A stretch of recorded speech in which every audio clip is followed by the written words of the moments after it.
souvenez de la perquisition chez Mélenchon? Il gueulait, dis donc. On aurait dit deux parieux devant un Perrier, c'était... Il gueulait la République, c'est moi. Non, si la République c'est lui, le buste de Marianne va avoir une drôle de gueule cette année. Hein.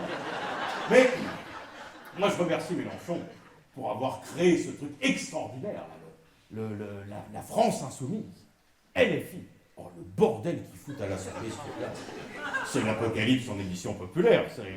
Car d'après une étude scientifique extrêmement sérieuse, exactement, je dis bien exactement, un militant de la France insoumise sur 3 serait aussi con que les 2 autres.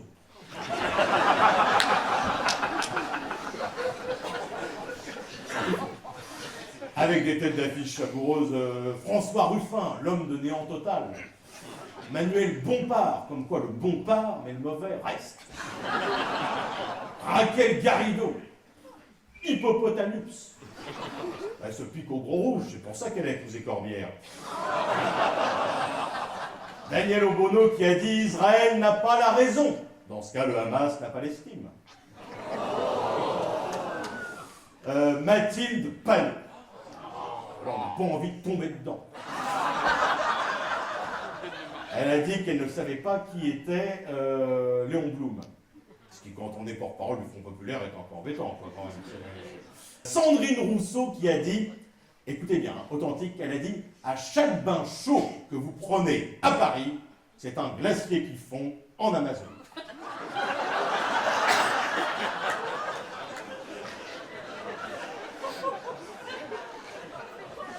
Les glissements de terrain sont monnaie courante.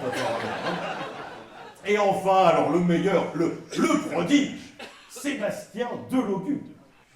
C'est formidable, celui qui a été pris en flagrant délit de ne pas savoir lire et qui a dit qu'il n'avait jamais entendu parler du maréchal Pétain. Et où ça, celui-là, Sébastien Delogude, député des quartiers nord de Marseille.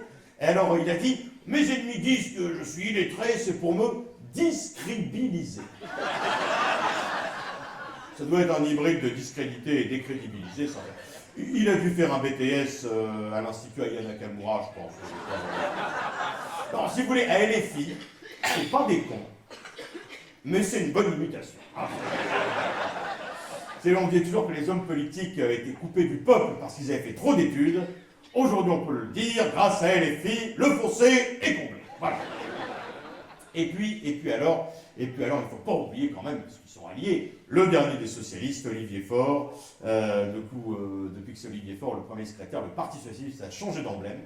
La traditionnelle rose a été remplacée par le muguet, puisque le muguet est parfaitement représentatif du Parti socialiste mené par Olivier Faure, puisque le muguet, c'est plein de cloches tenues par un petit brin.